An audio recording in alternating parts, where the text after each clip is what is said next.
السلام علیکم ورحمۃ اللہ وبرکاتہ۔ اس وقت میں آپ کے سامنے سورہ الاعراف کی آیت نمبر 54 کا ترجمہ لے کر حاضر ہوں۔ آیت نمبر 54 سماعت فرمائیے۔ اعوذ باللہ من الشیطان الرجیم، بسم اللہ الرحمن الرحیم۔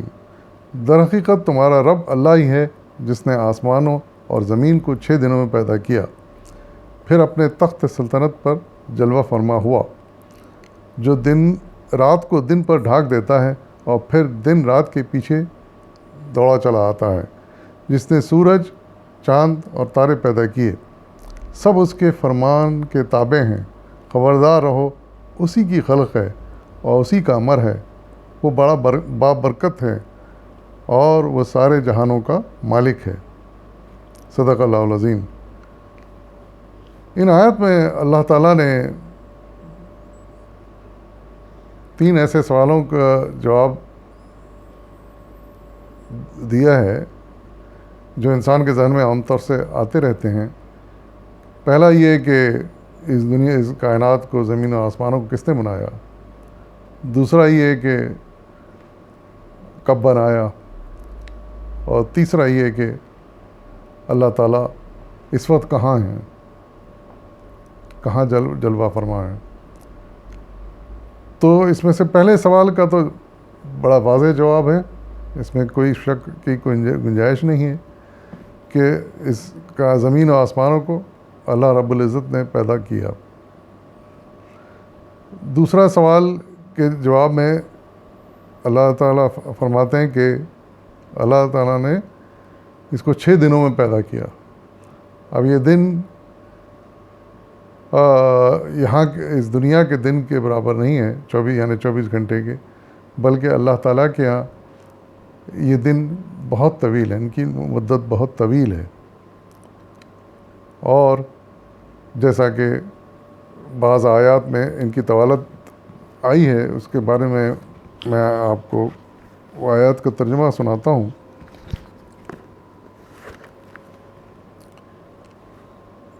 ایک آیت ہے سورہ سجدہ کی آیت نمبر 5، اس میں آیا ہے کہ وہ آسمانوں سے زمین تک دنیا کے معاملات کی تدبیر کرتا ہے، اور تدبیر کی روداد اس کے حضور جاتی ہے، ایک ایسے دن جس کی مقدار تمہارے حساب سے 1000 سال ہے۔ ایک دوسری آیت ہے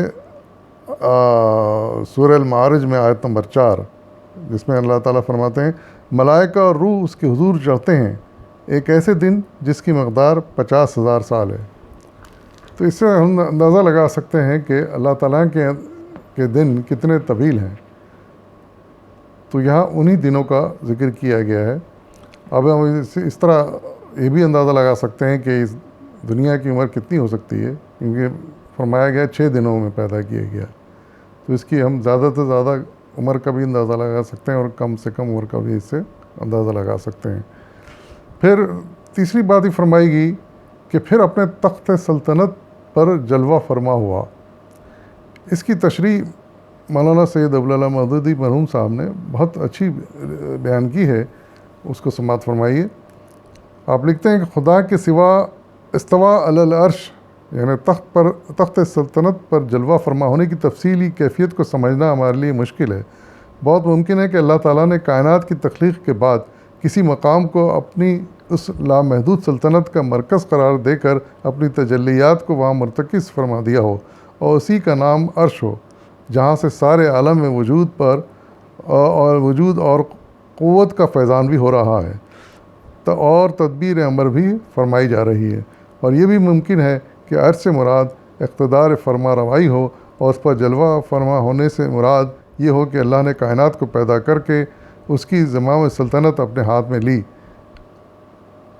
بہرحال اس کے معنی کچھ بھی ہوں، قرآن میں اس کے ذکر کا اصل مقصد یہ ذہن نشین کرانا ہے کہ اللہ تعالیٰ محض خالق کائنات ہی نہیں ہے بلکہ مدبر کائنات بھی ہے۔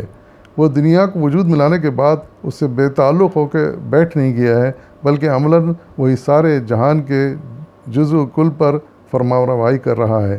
سلطانی و حکمرانی کے تمام اختیارات بالفعل اس کے ہاتھ میں ہیں، ہر چیز اس کے امر کی تابع ہے، ذرہ ذرہ اس کے فرما بردار متی ہے، اور موجودات کی قسمیں دائماً اس کے حکم سے وابستہ ہیں۔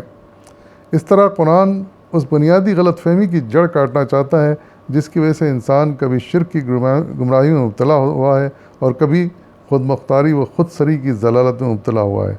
خدا کو کائنات کے انتظام سے عملاً بے تعلق سمجھ لینے کا لازمی نتیجہ یہ ہے کہ آدمی یا تو اپنی قسمت دوسروں سے وابستہ سمجھے اور ان کے آگے سر جھکا دے، یا پھر اپنی قسمت کا خود مالک اور اپنے آپ کو سمجھے اور خود مختار بن بیٹھے۔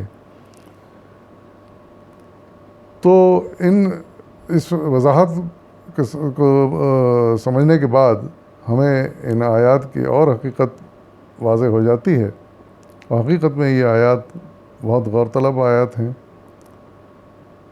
کیونکہ ان کا تعلق بہت بڑی سائنسی حقیقتوں سے ہے، اور ہمیں ان پر غور کرنے کی ضرورت ہے۔ اللہ تعالی ہمیں اس کی توفیق عطا فرمائے۔ وآخر دعوانا والحمد للہ رب العالمین۔